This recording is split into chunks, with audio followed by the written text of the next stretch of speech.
So the 3 different arm bars that we did cover in this previous video was standard arm bar, wrist control, pressure on the bottom of the tricep, the slight variation of dropping your forearm, pressure again, applying the same pressure on the triceps or the shoulder, and then the variation where the arm is behind your head, and again, we're trapping down at the bottom of the tricep. So again, all 3 arm bars in this sense of what an arm bar is supposed to do, they work in that sense, meaning it applies pressure, there is tension, there is pain.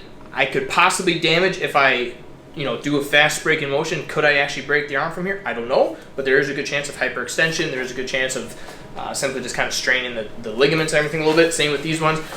I can apply the pressure. He can tell you that it is tight. He feels the pressure at the bottom of the tricep and all that. So in the sense of do these work with an arm bar? Yes. The bigger question that people had is how functional are these arm bars in the sense of actual self-defense? And what we've kind of come after pressure testing this a little bit, which we'll show you, is as long as this person is compliant, these arm bars will work as needed. Meaning that if I have him in this arm bar position and he feels the pressure and he decides to stop resisting or trying to fight back, then the arm bar works. I can sit here, I can control him, I can add in wrist grabs if I need to, I can do whatever else I need to simply get this controlled pressure here, no matter which variation of arm bar. Can I utilize them to take him down? Sure, but again, it comes off of the fact that I am applying pressure. Now, the second that this person no longer wants to become compliant, I cannot hold them in this arm bar anymore, no matter which one you go for. I can put here all this pressure on. All he has to do is turn his wrist enough to get that elbow off to the side, or even better, down. And the second that he's able to get his elbow out from that upwards position, I no longer have the pressure, I no longer have the armbar as a whole. If you're going with the sense that these arm bars are going to completely stop this person in their tracks and you're going to be able to control them throughout the fight, you're wrong. These is what we kind of consider a soft restraint, which again, if this person's compliant, I've got the pressure, I can hold them still as long as, again, they're willing to hold still and not deal with the pain, then yes, it's going to work. But again, if we're going with the idea that it's a soft technique, meaning that it only works as well as he's willing to let it, you have to understand what can we use to better our positions from the armbar. So if you view these arm bars more as a stepping stone in a manner of trying to get to a better position or trying to get to a better sort of restraint technique, then you're going to have a lot of success with the arm bars. Now, what I mean by that is this.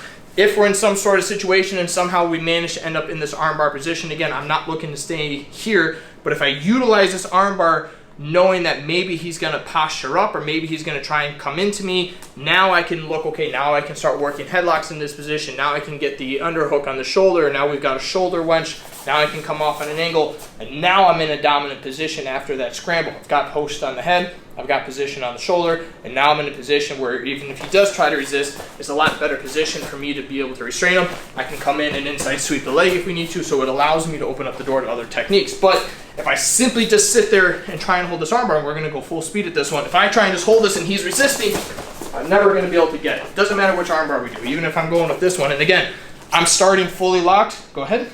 And I'm just going to try to resist. Simply doesn't work. See it. Go. Okay, let's go regular armbar. Again.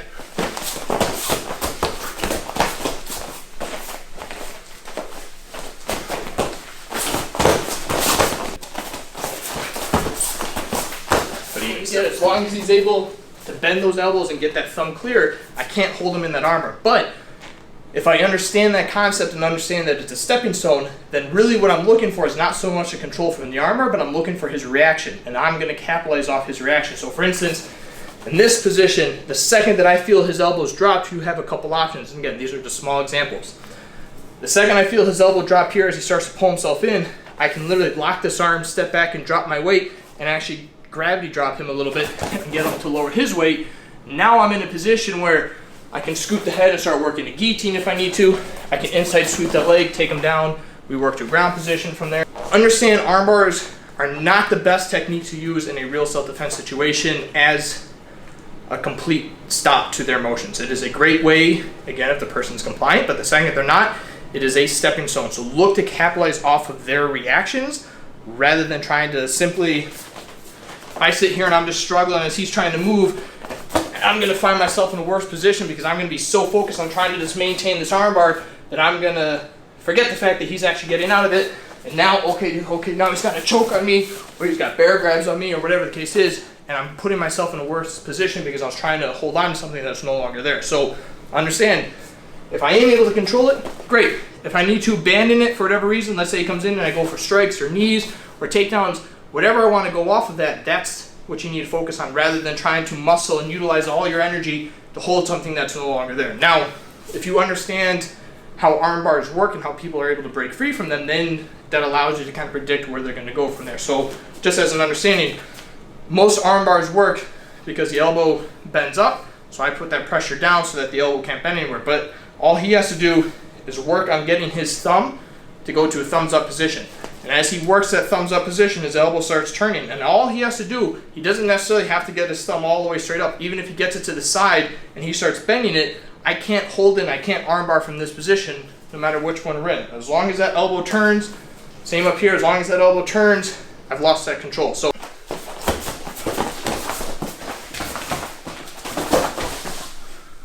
I mean, that's literally how it's going to have to be, of just, so again, it's understanding if you're doing arm bars, you have to kind of know what that secondary motion is.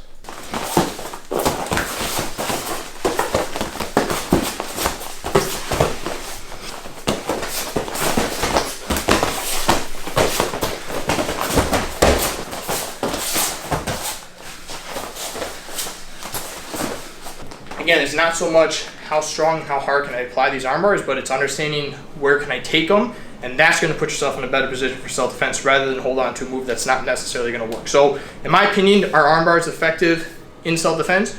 No.